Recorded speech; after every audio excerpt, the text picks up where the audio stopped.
Hi, everybody. In recent weeks, you might have noticed something, or maybe even heard the sound of it if you live close enough. New homes are going up.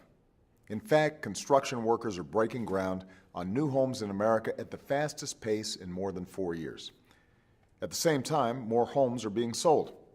Home values are back on the rise, and foreclosure filings are at their lowest point in the 5 years since the housing bubble burst and left millions of responsible families holding the bag.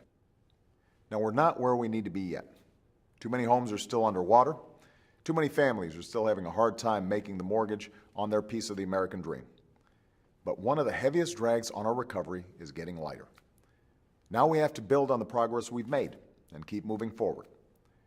I never believed that the best way to deal with the housing market was to just sit back, do nothing, and simply wait for things to hit bottom. That would have been a disaster for all the responsible families who, through no fault of their own, are struggling to make ends meet. Instead, I've made helping those homeowners a priority. Since I took office, my administration's taken action to help millions of families stay in their homes. We teamed up with attorneys general in almost every state to investigate and crack down on the practices that caused this mess. And in the end, we secured a $25 billion settlement from the biggest banks, one of the biggest settlements in history, and used it to provide relief to families all across America. We've taken action to help responsible homeowners refinance their mortgages.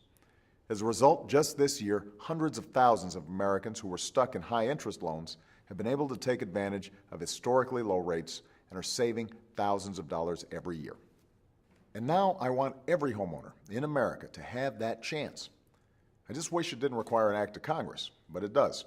So back in February, I sent Congress a plan to give every responsible homeowner the chance to save about $3,000 a year on their mortgage by refinancing at historically low rates. That's the equivalent of a $3,000 tax cut. It's a plan we know will work. It has the support of independent, nonpartisan economists and leaders across the housing industry. It's a no-brainer that should have passed easily. But Republicans in Congress banded together and kept this plan from even coming to a vote. They banded together and prevented millions of Americans, including many of you listening today, from saving $3,000 a year. That's money that could have gone back into the value of your home or your kid's college savings account. That's money that could have gone into your local businesses so they could hire and create more jobs in your town. But Republicans in Congress still won't let that happen. And that's only held back the economy when we should be doing everything we can to accelerate our economic engine. Let's be honest. Republicans in Congress won't act on this plan before the election.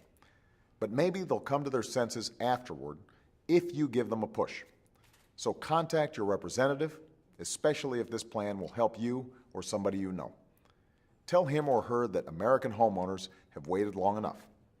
Tell them that it's time for Congress to stop standing in the way of our recovery and start standing up for you. Thanks, and have a great weekend.